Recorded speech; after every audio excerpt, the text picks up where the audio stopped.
जब हम छोटे छोटे सेंटेंसेस बोलना सीख जाते हैं तो हमारे लिए बोलना आसान हो जाता है, जो हम सेंटेंसेस रूटीन लाइफ में बोलते हैं। तो इसी तरह अगर आप अपनी मदर टंग देखें तो आपको अपनी मदर टंग में भी ये चीज़ लाजमी नज़र आएगी कि मदर टंग में आप अगर आप लिस्ट बनाएं कि आपको कितने अल्फाज आते हैं तो 700-800 से ज़्यादा अल्फाजों से ज़्यादा आप लिस्ट नहीं बना पाएंगे। तो आपको फिर पता चलेगा कि अच्छा यही अल्फाज हैं, यही मेरा सर्कल है, इन्हीं अल्फाजों को मैं मोड़ तोड़ के मुख्तलिफ़ तरीक़ों से मुख्तलिफ़ सेंटेंसेस में जोड़ जोड़ के मैं ये बोलता हूँ और मेरी लैंग्वेज बेहतरीन है। In the same way English में भी हम यही करने वाले हैं, यही मैं सिखाने की कोशिश कर रहा हूँ कि आप मेरे पिछले भी बहुत सारे लेक्चर्स हैं जिसमें मैंने रूटीन लाइफ में जो स्मॉल सेंटेंसेस हैं, बड़े शॉर्ट से सेंटेंसेस हैं कि हमने रूटीन लाइफ में इनको कैसे बोलना है, तो वो अगर आप लेक्चर्स देखें तो उससे भी आपको बड़ा फ़ायदा होगा। आज भी हम इसी टॉपिक पर डिस्कस करेंगे कि हमने रूटीन लाइफ में कैसे बोलना है। हो सकता है कि यही सेंटेंसेस हों जिनका आप वेट कर रहे हो और आपको ज़रूरत हो, तो इसलिए ये लेक्चर आपने पूरा देखना है, एंड तक देखना है ताकि कुछ भी मिस ना हो। Okay, so don't forget to subscribe my channel और बेल आइकन को ज़रूर प्रेस करें ताकि आपको आने वाली नई वीडियोस के नोटिफिकेशन मिलते रहें। Okay, so warmly welcome to my channel Talk with Ife। So आज का लेक्चर शुरू करते हैं।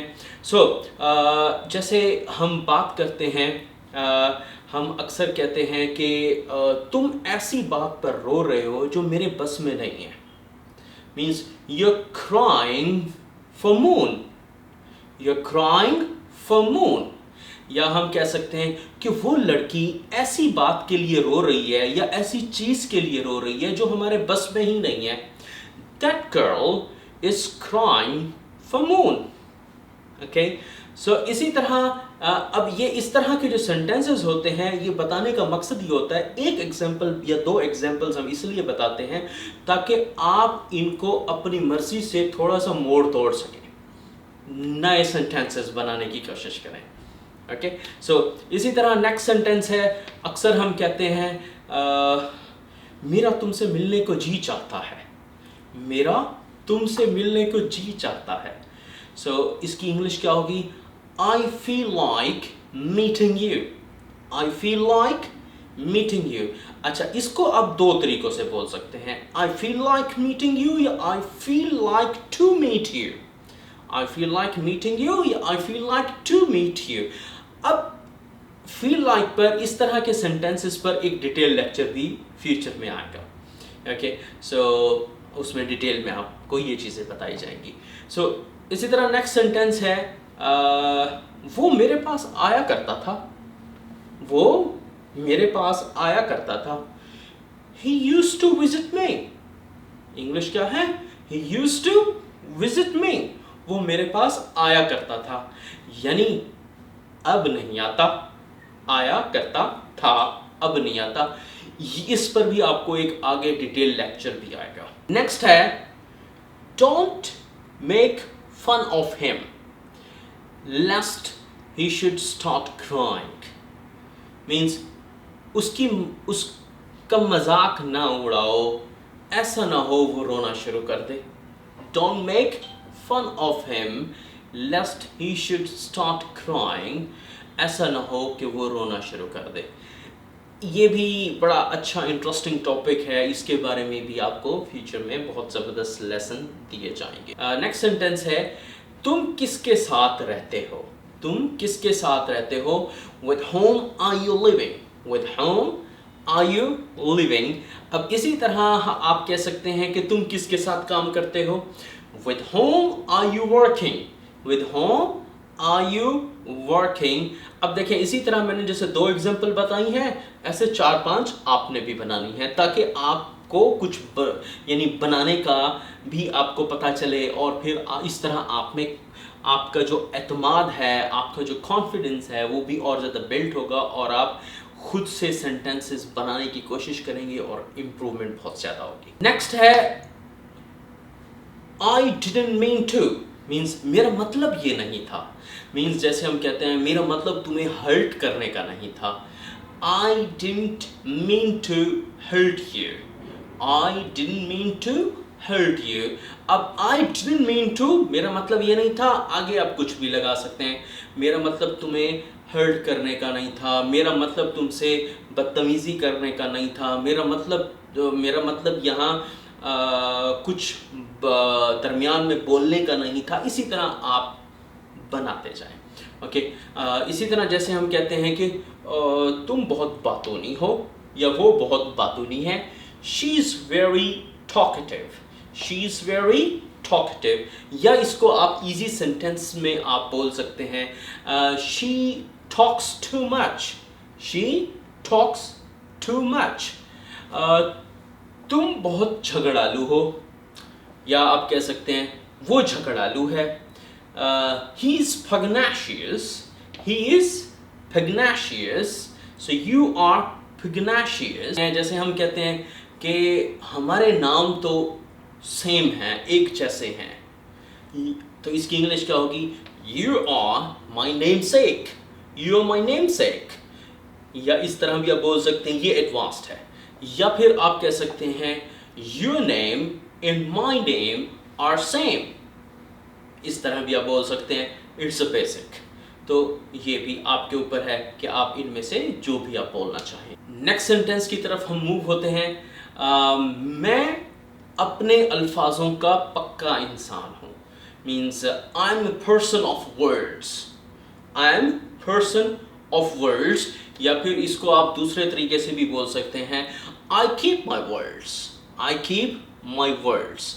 मीन्स मैं अपनी बातों का पक्का हूँ। मैं बहुत फजूल खर्च हूँ, या आप कह सकते हैं सिर्फ फजूल खर्च भी कह सकते हैं। मैं फजूल खर्च हूँ, I am spendthrift, I am spendthrift. So means मेरा भाई बहुत फजूल खर्च है। माई ब्रदर इज स्पेंडथ्रिफ्ट, वो बहुत फजूल खर्च है। या फिर नेक्स्ट हम सेंटेंस की तरफ चलते हैं कि मैं तुम्हारे बगैर तड़प रहा था, मैं तुम्हारे बगैर तड़प रहा था।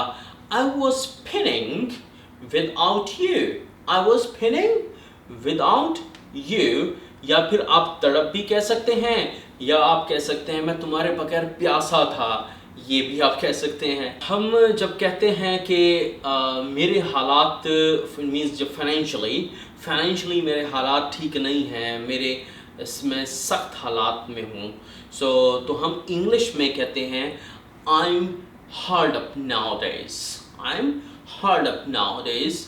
या आप इसको बेसिक इंग्लिश में आप कह सकते हैं my financial position is not good now days.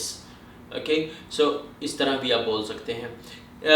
Next होता है, जैसे हम नेक्स्ट सेंटेंस है, हम किसी को कहते हैं कि ये तो झूठा बहाना है, दिस इज लेम एक्सक्यूज, ये झूठा बहाना है, दिस इज लेम एक्सक्यूज।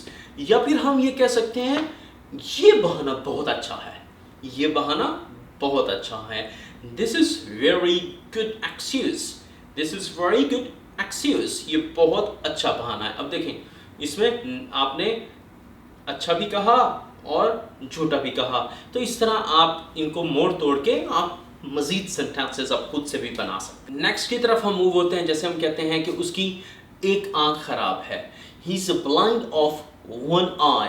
अच्छा, आई पर एक बड़ा डिटेल लेक्चर है, सो वो आपने लेक्चर ज़रूर देखना है, तो आपको लिंक डिस्क्रिप्शन में भी मिलेगा, जिसमें आइज़ के हवाले से मैंने बहुत डिटेल में बातें की हुई हैं। तो होप यू लाइक दैट। जैसे हम कहते हैं कि मेरा दोस्त अपनी मर्ज़ी का मालिक है, तो इसको हम इंग्लिश में कह सकते हैं my friend has his own ways, my friend has his own ways. So इसी तरह हम ये भी कह सकते हैं कि मैं अपनी मर्ज़ी का मालिक हूँ, मैं अपनी मर्ज़ी का मालिक हूँ। I have my own ways, मैं अपनी मर्ज़ी का मालिक हूँ। अच्छा, इसी तरह जैसे अगर आपकी टांग में दर्द हो, तो हम जैसे कहते हैं मेरी टांग में दर्द है, तो आप इसको इंग्लिश में क्या कहेंगे? आप इंग्लिश में कहेंगे माई leg is paining, my leg is paining, या आपके बाजू में दर्द है तो आप कहेंगे my arm is paining. So okay, जैसे हम कहते हैं मेरी बात सुनो, तुम्हारी तो उसके साथ टक्कर थी, तुम्हारी तो उसके साथ टक्कर थी, मेरी बात सुनो, listen to me, मेरी बात सुनो, you had a tiff with her, तुम्हारी तो उसके साथ टक्कर थी. ओके, सो इसी तरह अब ये देखें कि I think I have told you around 25 sentences you can speak in your routine life, so you can keep on practicing. आप इसकी प्रैक्टिस करें, आप इसको बार बार बोलें, नोट्स बनाएं और कमेंट्स ज़रूर दें कि आपको लेक्चर कैसा लगा. Alright, so see you soon with a new lecture. Bye bye.